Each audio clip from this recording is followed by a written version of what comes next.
ಕತ್ತೆ ಹಾಲಿನ ಹೆಸರಲ್ಲಿ ಕೋಟಿ ಕೋಟಿ ಧೋಖ ಮಾಡಲಾಗ್ತಾ ಇದೆ. ಈಗ ಆ 5 ಆರೋಪಿಗಳನ್ನ ಸಿಐಡಿ ಟೀಮ್ ವಶಕ್ಕೆ ಪಡೆದುಕೊಂಡಿದೆ, ತನಿಖೆಯನ್ನ ಮುಂದುವರಿಸಿದೆ. ವಿಜಯನಗರದ ಜಿನ್ನಿ ಮಿಲ್ಕ್ ಕಂಪನಿಯಿಂದ ಆಗಿರುವಂತಹ ವಂಚನೆ ಇದು. ಪೊಲೀಸರ ತನಿಖೆಯ ಫೈಲ್ ಇದೆಯಲ್ಲ, ಅದು ಸಿಐಡಿ ತಂಡಕ್ಕೆ ಹಸ್ತಾಂತರ ಮಾಡಲಾಗಿದೆ. ಸೊ ಈಗ ತನಿಖೆ ಮತ್ತಷ್ಟು ಚುರುಕುಗೊಳ್ಳುವಂತ ಎಲ್ಲ ಸಾಧ್ಯತೆ ಕಂಡು ಬರ್ತಾ ಇದೆ. ಇದೇ ಕಂಪನಿಯ ವಿರುದ್ಧ ಅಥವಾ ಈ ಕಂಪನಿಯ ಬಗ್ಗೆ ನಿಮ್ಮ ಜಿ ಕನ್ನಡ ನ್ಯೂಸ್ ವರದಿಯನ್ನು ಮಾಡುತ್ತೆ. ಈ ರೀತಿಯಾಗಿ ರೈತರು ಮೋಸಕ್ಕೆ ಒಳಗಾಗಿದ್ದಾರೆ. ಲಕ್ಷಾಂತರ ರೂಪಾಯಿ, ಒಬ್ಬೊಬ್ಬ ರೈತರಿಂದ ಲಕ್ಷಾಂತರ ರೂಪಾಯಿ ಮೋಸವನ್ನು ಮಾಡಿದ್ದಾರೆ ಅಂತೇಳಿ ಎಲ್ಲ ರೈತರಿಗೆ ಸೇರಿಸಿದರೆ ಒಂದು 15ರಿಂದ 20 ಕೋಟಿ ರೂಪಾಯಿ ಲಾಸ್ ಆಗಿದೆ. 20 ಕೋಟಿ ರೂಪಾಯಿ ವಂಚನೆ ಮಾಡಿರುವಂಥ ಕಂಪನಿ ಇದು. ಅಂದರೆ ಕತ್ತೆಯ ಹಾಲಿನ ವಿಚಾರವಾಗಿ ಅದು ಬೇಡಿಕೆ ಜಾಸ್ತಿ ಇದೆ ಅಂತೇಳಿ ಒಂದು 2 ಕತ್ತೆಯನ್ನು ತೆಗೆದುಕೊಂಡ್ರೆ 3 ಲಕ್ಷ ರೂಪಾಯಿ ಫಿಕ್ಸ್ ಮಾಡಿದ್ರಂತೆ. ಸೊ ಚೆನ್ನಾಗಿದೆ, ವ್ಯವಸ್ಥೆ ಚೆನ್ನಾಗಿದೆ, ಅಥವಾ ಈ ಒಂದು ಬಿಸ್ನೆಸ್ ಚೆನ್ನಾಗಿದೆ ಅಂಥೇಳಿ ಪಾಪ ರೈತರು ಕೂಡ ಅದನ್ನು ತೆಗೆದುಕೊಳ್ತಾ ಇದ್ರು. ಯಾವಾಗ ಆ ಹಾಲಿನ ದರ ಕಡಿಮೆ ಆಯಿತು ಅಥವಾ ಇದಕ್ಕಿದ್ದಾಗೆ ಆ ಹಾಲನ್ನು ಯಾರೂ ಕೂಡ ಕೇಳೋದಿಲ್ಲ, ಇದಕ್ಕಿದ್ದಾಗೆ ಕಂಪನಿಯನ್ನು ಮುಚ್ಚುವಂಥ ಪ್ರಯತ್ನ ಆಗುತ್ತೆ, ಆವಾಗ ರೈತರಿಗೆ ಅನುಮಾನ ಬರುತ್ತೆ. ಅಂದರೆ ಒಂದು ಟೀಮ್ ಮಾಡಿ ಒಂದು 15ರಿಂದ 20 ರೈತರಿಗೆ ಕೊಟ್ಟಿರುವಂಥ ಅಮೌಂಟ್ ಏನಿರುತ್ತಲ್ಲ ಅದನ್ನು ತೆಗೆದುಕೊಂಡು ಎಸ್ಕೇಪ್ ಆಗಿರುವಂಥ ಕಂಪನಿ ಇದು. ಸೊ ಈಗ ಈ ಕತ್ತೆ ಹಾಲಿನ ಹೆಸರಲ್ಲಿ ಕೋಟಿ ಕೋಟಿ ಹಣ ವಂಚನೆ ಮಾಡಲಾಗಿದೆ. ಸೊ ಈ ಪ್ರಕರಣಕ್ಕೆ ಸಂಬಂಧಪಟ್ಟಂತೆ ಈಗ ಸದ್ಯ 5 ಆರೋಪಿಗಳನ್ನು ಬಂಧನ ಮಾಡಲಾಗಿದೆ. ತನಿಖೆ ಅಂತೂ ಮುಂದುವರಿತಾ ಇದೆ. ಸಿಐಡಿ ಅಧಿಕಾರಿ ಅಸ್ಲಾಂ ಪಾಷಾ ಅವರ ನೇತೃತ್ವದ ತಂಡ ಮೊಕ್ಕಾಂ ಹೂಡಿದೆ ಅಲ್ಲೇ. ಸೊ ವಿಜಯನಗರದ ಹೊಸಪೇಟೆಯಲ್ಲಿ ಸಿಐಡಿ ಟೀಮ್ ತನಿಖೆಯನ್ನು ಮುಂದುವರಿಸ್ತಾ ಇದೆ. ಸೊ ವಂಚಕರನ್ನು ತನಿಖೆಗೆ ಒಳಪಡಿಸಿ ಸತ್ಯವನ್ನು ಬಾಯಿ ಬಿಡಿಸುವಂಥ ಕೆಲಸ ಸಿಐಡಿ ಮಾಡ್ತಾ ಇದೆ. ಸಿಐಡಿ ಅಧಿಕಾರಿಗಳ ಎಂಟ್ರಿಯಿಂದ ಈ ಜಿನ್ನಿ ಮಿಲ್ಕ್ ಪ್ರಕರಣಕ್ಕೆ ಟ್ವಿಸ್ಟ್ ಸಿಗುವಂಥ ಸಾಧ್ಯತೆ ಕೂಡ ಇದೆ. ಸೊ ಐನಾತಿ ವಂಚಕರನ್ನು ತನಿಖೆಗೆ ಒಳಪಡಿಸಿ ಸತ್ಯವನ್ನು ಬಾಯಿ ಬಿಡಿಸುವಂಥ ಸಾಧ್ಯತೆ ಇರುತ್ತೆ. ಸೊ ಪ್ರಕರಣಕ್ಕೆ ಸಂಬಂಧಪಟ್ಟಂತೆ ಮತ್ತಷ್ಟು ಜನರ ಬಂಧನ ಆಗುವಂತಹ ಎಲ್ಲ ಸಾಧ್ಯತೆ ಕಂಡು ಬರ್ತಾ ಇದೆ. ಯಾರ್ಯಾರ ಪಾತ್ರ ಇದೆ, ಎಷ್ಟು ಜನ ಇದರಲ್ಲಿ ಭಾಗಿಯಾಗಿದ್ದಾರೆ ಅನ್ನೋದ್ರ ಬಗ್ಗೆ. ಆದರೆ ಇಲ್ಲಿ ಒಂದು ಅರ್ಥ ಮಾಡ್ಕೊಳ್ಬೇಕು, ಜನ ಎಲ್ಲಿಯ ತನಕ ಮೋಸಕ್ಕೆ ಒಳಗೋಗ್ತಾರೆ, ಅಲ್ಲಿಯ ತನಕ ಮೋಸ ಮಾಡೋರು ಇದ್ದೇ ಇರ್ತಾರೆ ಅನ್ನೋದಕ್ಕೆ ಬೆಸ್ಟ್ ಎಕ್ಸಾಂಪಲ್ ಇದು. ನೋಡಿ, ಕತ್ತೆ ಹಾಲಿಗೆ ನಾವು ಹೇಳಿದ್ದೀವಿ ಅಂದರೆ ಕತ್ತೆ ಹಾಲಿಗೂ ಕೂಡ ಈ ರೀತಿಯಾಗಿ ಡಿಮ್ಯಾಂಡ್ ಇರುತ್ತಾ ಅಂತೇಳಿ. ಸೊ ಆ ಸುದ್ದಿ ವೈರಲ್ ಆದ ಬೆನ್ನಲ್ಲೇ ಸಹಜವಾಗಿ ಅನುಮಾನ ಬರುತ್ತೆ. ಆ ಕಂಪನಿಯ ಮೇಲೆ ರೇಡ್ ಕೂಡ ಆಗುತ್ತೆ ಅಲ್ಲಿ. ಅಂದರೆ ಪೊಲೀಸರು ಕೂಡ ಭೇಟಿಯನ್ನು ಕೊಡ್ತಾರಲ್ಲಿ, ಏನಿದು ಯಾಕೆ ಅಂಥೇಳಿ. ಅದು ತೆಲಂಗಾಣದಿಂದ ಒಂದು ಕಂಪನಿ ಇಲ್ಲಿ ಹೊಸಪೇಟೆಯಲ್ಲಿ ಕಂಪನಿಯ ಹೆಸರಲ್ಲಿ ಈ ರೀತಿಯಾಗಿ ಕತ್ತೆಯ ಹೆಸರಿನಲ್ಲಿ ಕೋಟಿ ಕೋಟಿ ಹಣವನ್ನು ಧೋಖಾ ಮಾಡಿ ವಂಚನೆ ಮಾಡಿ ಪರಾರಿಯಾಗಿರುವಂಥ ಗ್ಯಾಂಗ್ ಅದು. ಈಗ ಕೆಲವೊಂದಿಷ್ಟು ಜನ ಅರೆಸ್ಟ್ ಆಗಿದೆ.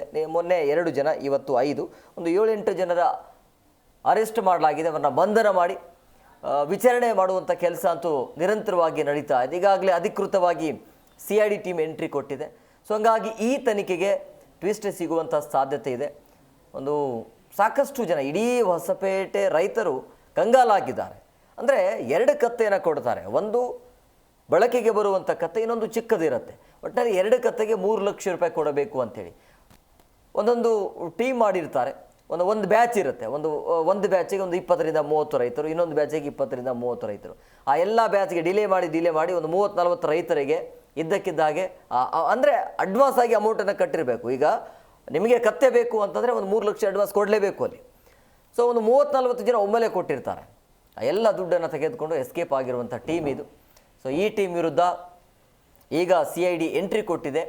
ಸೊ ಈ ತನಿಖೆಯಿಂದ ಟ್ವಿಸ್ಟ್ ಸಿಗುವಂಥ ಸಾಧ್ಯತೆ ಇದೆ. ಸೊ ಹಂಗಾಗಿ ಕತ್ತೆಗೂ ಕೂಡ ಈ ರೀತಿಯಾಗಿ ಬೆಲೆ ಇರುತ್ತೆ, ಅಥವಾ ಈ ರೀತಿಯಾಗಿ ಕತ್ತೆಗಳನ್ನು ನಂಬಿ ರೈತರು ಮೋಸ ಹೋಗ್ತಾರೆ ಅಂತೇಳಿ ಬಹುಶಃ ಯಾರೂ ಕೂಡ ಅಂದ್ಕೊಂಡಿರಲಿಲ್ಲ. ಬಟ್ ಈಗ ಮೋಸಕ್ಕೆ ಹೋಗಿದ್ದಾರೆ. ಸೊ ಅವರಿಗೆ ನ್ಯಾಯ ಸಿಗುವಂಥ ಕೆಲಸ ಆಗಬೇಕಾಗತ್ತೆ. ಈಗ ಕಳೆದುಕೊಂಡಿರುವಂಥ ಅಮೌಂಟ್ ವಾಪಸ್ ಬರುತ್ತಾ ಇಲ್ಲ ಗೊತ್ತಿಲ್ಲ, ಒಟ್ಟಿನಲ್ಲಿ ಯಾರೆಲ್ಲ ಮೋಸ ಮಾಡಿದಾರಲ್ಲ ಅವರಿಗೆ ಶಿಕ್ಷೆ ಆಗಬೇಕಾಗತ್ತೆ. ಸೊ ಇದರ ಒಂದು ಕಿಂಗ್ ಪಿನ್ ಯಾರು ಅನ್ನೋದ್ರ ಬಗ್ಗೆ ಈಗ ತನಿಖೆ ಆಗಬೇಕು. ಈಗ 5 ಜನ ಏನು ಸಿಕ್ಕಿದಾರಂತೆ ಕಿಂಗ್ ಪಿನ್ಗಳು. ಸೊ ಯಾಕೆ ಈ ರೀತಿಯಾಗಿ ಮೋಸವನ್ನು ಮಾಡಿದರು ಅಂತೇಳಿ, ಈ ಕತ್ತೆಯ ಹಾಲನ್ನು ತೆಗೆದುಕೊಂಡು ಹೋಗಿ ಎಲ್ಲಿ ಮಾರಾಟ ಮಾಡಲಾಗ್ತಾ ಇತ್ತು, ಇದರ ಜಾಲ ಬೇಕಲ್ವ, ಇದರ ಜಾಲ ಹಿಡಿಬೇಕು ಈಗ. ಸೊ ಹಂಗಾಗಿ ಇದರ ಆಳವನ್ನು ನೋಡ್ತಾ ಇದ್ದರೆ ದೊಡ್ಡ ಮಟ್ಟದಲ್ಲಿ ಮೋಸ ಆಗ್ತಾ ಇದೆ, ದೊಡ್ಡ ಮಟ್ಟದಲ್ಲಿ ಇವರು ವಂಚನೆಯನ್ನು ಮಾಡಿದ್ದಾರೆ ಅನ್ನೋದು ಕೂಡ ಗೊತ್ತಾಗ್ತಾ ಇದೆ. ಸದ್ಯಕ್ಕಂತೂ ತನಿಖೆಗೆ ಮುಂದಾಗಿದೆ ಸಿಐಡಿ ಟೀಮ್. ಈ ಬಗ್ಗೆ ಮತ್ತಷ್ಟು ಮಾಹಿತಿ ನೀಡ್ತಾರೆ ನಮ್ಮ ಪ್ರತಿನಿಧಿ ಮಂಜುನಾಥ್ ಹಿರೇಮಠ್ ಫೋನ್ ಸಂಪರ್ಕದಲ್ಲಿದ್ದಾರೆ. ಮಂಜುನಾಥ್, ತನಿಖೆ ಅಂತೂ ಮುಂದುವರಿತಾ ಇದೆ. ಈ ಕ್ಷಣದವರೆಗೂ ಎಷ್ಟು ಜನ ಅರೆಸ್ಟ್ ಆಗಿದ್ದಾರೆ, ಸೊ ಹೇಗೆಲ್ಲ ವಿಚಾರಣೆ ಆಗಬಹುದು ಅಂತ? ಇದು ಇಡೀ ರಾಜ್ಯವನ್ನೇ ತಲ್ಲಣಗೊಳಿಸಿದಂತ ಪ್ರಕರಣ. ಯಾಕಂತ ಹೇಳಿದ್ರೆ ಈ ಕತ್ತೆ ಹೆಸರಲ್ಲಿ ಕೋಟಿ ಕೋಟಿ ವಂಚನೆಯನ್ನ ಕೂಡ ಈ 5 ಜನ ಕಿಂಗ್ ಪಿನ್ಗಳು ಮಾಡಿರ್ತಕ್ಕಂಥದ್ದು. ಇದು ಮೂಲತಃ ಆಂಧ್ರ ಪ್ರದೇಶದ ಕಂಪನಿ ಅಂತಾನೆ ಹೇಳ್ಬೋದು. ಈಗ ವಿಜಯನಗರ ಜಿಲ್ಲೆಯಲ್ಲಿ ಸುಮಾರು 13 ಕೋಟಿ ರೂಪಾಯಿ ವಂಚನೆಯನ್ನು ಕೂಡ ಮಾಡಿದ್ದಾರೆ. ರಾಜ್ಯದ 12ಕ್ಕೂ ಹೆಚ್ಚು ಜಿಲ್ಲೆಗಳಲ್ಲಿ ಜನರು ಕೂಡ ಈ ಒಂದು ಕತ್ತೆ ಬಿಸ್ನೆಸ್ಗೆ ನಂಬಿ ಹಣವನ್ನ ಹಾಕಿದ್ರು. ಈಗ ಅವರು ಕೂಡ ಈ ಹಣವನ್ನ ಹಾಕಿಬಿಟ್ಟು ಕೈ ಸುಟ್ಕೊಂಡಿದ್ದಾರೆ. ಈಗ ಪೊಲೀಸರು ಕೂಡ ಒಂದ್ ರೀತಿಯಲ್ಲಿ ತನಿಖೆ ಮಾಡಿ ಅವರನ್ನ ಹಿಡ್ಕೊಂಡು ಬಂದು ಕಸ್ಟಡಿಗೆ ಕೂಡ ಕೊಟ್ಟಿದ್ರು. ತದನಂತರ ಈಗ ಸಿಐಡಿ ಕೂಡ ಎಂಟ್ರಿ ಆಗಿದೆ. ಸಿಐಡಿಯ DSP ಹಂತದ ಅಧಿಕಾರಿಗಳಾದಂತ ಅಸ್ಲಾಂ ಪಾಷಾ ಅವರು ನಿನ್ನೆ ಕೂಡ ಜಿನ್ನಿ ಮಿಲ್ಕ್ ನ ಕೇಂದ್ರ ಕಚೇರಿ ಹೊಸಪೇಟೆಯಲ್ಲಿ ಆ ಕಚೇರಿಯ ಬೀಗವನ್ನ ಓಪನ್ ಮಾಡ್ಬಿಟ್ಟು ಅಲ್ಲಿ ಯಾವ ದಾಖಲೆಗಳಿದಾವೆ ಎಲ್ಲವನ್ನ ಕೂಡ ತಲಾಶ್ ಕೂಡ ಮಾಡಿದ್ರು. ಅಲ್ಲಿ ಒಂದಿಷ್ಟು ಮಾಹಿತಿಗಳನ್ನು ಕೂಡ ಕಲೆ ಹಾಕಿದ್ರು. ಹಾಗೆ ಈ ಏನು ಆರೋಪಿಗಳಿದ್ದಾರೆ ಈ 5 ಜನ, ಆ ಆರೋಪಿಗಳು ಕಸ್ಟಡಿಯಲ್ಲಿದ್ರು. ಈಗ ಹೊಸಪೇಟೆಯ ಕೋರ್ಟ್ಗೆ, ತಾಲೂಕು ಕೋರ್ಟ್ ಅಲ್ಲಿ ಈಗ ಅವರು ಅರ್ಜಿಯನ್ನು ಕೂಡ ಹಾಕೊಂಡಿದ್ರು ಅವರನ್ನ ವಶಕ್ಕೆ ಪಡೆಯಲಿಕ್ಕೆ. ಹಾಗಾಗಿ ಇವತ್ತಿಂದ ಆ 5 ಜನ ಆರೋಪಿಗಳನ್ನ CID ಡ್ರಿಲ್ ಮಾಡ್ತಾ ಇದೆ. ಇದರ ಮುಖ್ಯವಾಗಿ ಇದಕ್ಕೆ ಮುಖ್ಯ ಕಾರಣ ಏನು? ಯಾಕಂತ ಹೇಳಿದ್ರೆ ಈಗ ಕೋಟಿ ಕೋಟಿ ವಂಚನೆಯನ್ನಂತೂ ಮಾಡಿದ್ದಾರೆ. ಆ ಹಣ ಎಲ್ಲಿಟ್ಟಿದ್ದಾರೆ? ಏನು ಆಸ್ತಿ ಖರೀದಿ ಮಾಡಿದಾರ, ಬಂಗಾರ ಖರೀದಿ ಮಾಡಿದಾರ, ಯಾವ ರೀತಿಯಾಗಿ ಇವರು ಆ ಹಣವನ್ನ ವ್ಯಯಿಸಿದ್ದಾರೆ, ಎಲ್ಲಿಟ್ಟಿದ್ದಾರೆ ಅನ್ನುವಂಥದ್ದು ಕೂಡ ತನಿಖೆ ಆಗಬೇಕಿದೆ.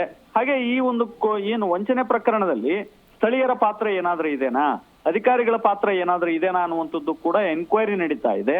ಈಗ ಪ್ರಾಥಮಿಕವಾಗಿ ಬಂದಂತ ಮಾಹಿತಿ ಪ್ರಕಾರ 5 ಜನರನ್ನ CID ಅಧಿಕಾರಿಗಳು ವಶಕ್ಕೆ ಪಡೆದಿದ್ದಾರೆ. ಪಡೆದುಬಿಟ್ಟು ಎನ್ಕ್ವೈರಿಯನ್ನು ಕೂಡ ಮಾಡ್ತಾ ಇದ್ದಾರೆ. ಇನ್ನೊಂದು ಕಡೆ ಏನು ವಂಚನೆಗೊಳಗಾದಂತಹ ಏನು ಕಸ್ಟಮರ್ಸ್ ಇದ್ರು, ಅಂದ್ರೆ ಕತ್ತೆ ಬಿಸ್ನೆಸ್ ಅಲ್ಲಿ ಹಣವನ್ನ ಹೂಡಿಕೆ ಮಾಡದಂತ ಗ್ರಾಹಕರನ್ನು ಕೂಡ ಒಬ್ಬೊಬ್ಬರನ್ನೇ ಕರೆದ್ಬಿಟ್ಟು ಅವರಿಂದ ಮಾಹಿತಿ ಕಲೆ ಹಾಕ್ತಾ ಇದ್ದಾರೆ ಅನ್ನುವಂಥದ್ದು ಕೂಡ ಮಾಹಿತಿ ಇದೆ. ಕಾದ್ ನೋಡ್ಬೇಕಾಗುತ್ತೆ ಹೇಮಂತ್. ಯಾಕಂತ ಹೇಳಿದ್ರೆ ಇದು ಪ್ರಾರಂಭಿಕ ಹಂತದ ತನಿಖೆ ಆಗಿರೋದ್ರಿಂದ ಇದರಲ್ಲಿ ಯಾರ್ಯಾರ ಪಾತ್ರ ಎಷ್ಟೆಷ್ಟಿದೆ ಅನ್ನುವಂಥದ್ದು ಕೂಡ ಗೊತ್ತಾಗುತ್ತೆ. ತನಿಖೆಯ ಒಂದೊಂದು ಹಂತದಲ್ಲೂ ಕೂಡ CID ಅಧಿಕಾರಿಗಳು ಪ್ರಾಮಾಣಿಕವಾಗಿ ಕೆಲಸ ಮಾಡ್ತಾ ಇದ್ದಾರೆ ಅಂತಾನೆ ಹೇಳ್ಬೋದು. ಇನ್ನೊಂದು ಕಡೆ ಈ ಒಂದು ತನಿಖೆಯಲ್ಲಿ ಮತ್ತಷ್ಟು ಜನರನ್ನ ಬಂಧಿಸುವಂತ ಸಾಧ್ಯತೆಗಳು ಇದಾವೆ ಅನ್ನುವಂಥದ್ದು ಕೂಡ ಬಲ್ಲ ಮೂಲಗಳ ಮಾಹಿತಿ.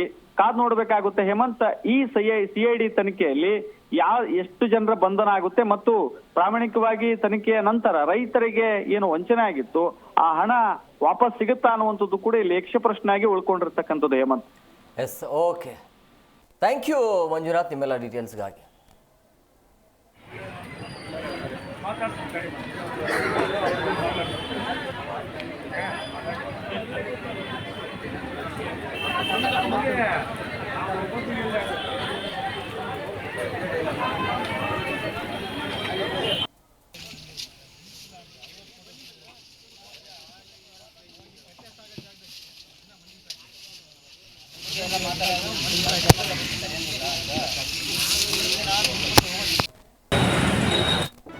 ಜಿ ಕನ್ನಡ ನ್ಯೂಸ್ ಈಗ ನಿಮ್ಮ ಮನೆಯಲ್ಲೇ ನೋಡಿ. ಎಲ್ಲ ಕೇಬಲ್ಗಳಲ್ಲಿ ಈಗ ಲಭ್ಯ. ನಿಮ್ಮ ನೆಚ್ಚಿನ ಜಿ ಕನ್ನಡ ನ್ಯೂಸ್ ಈಗ ಸನ್ ಡೈರೆಕ್ಟ್ ನಲ್ಲಿ number 292, Tata play number 1664, Jio TV number 1334, NXT digital number 30, in cable number 30, city networks 51, U digital number 162, GTPL number 17, Rockline telecommunications number 42, Shri Basaveshwara cable number 168, rural cable network 60, Vinayaka digital 57, Abhishek cable 821, city channel 53, Siddeshwara cable network 57, V4 digital Infotech 628, Surya digital networks 53, Gajanan digital number 836, Malnad infotech private limited number 56, metro cast number 830, victory digital number 167ರಲ್ಲಿ ನೋಡಿ ಆನಂದಿಸಿ.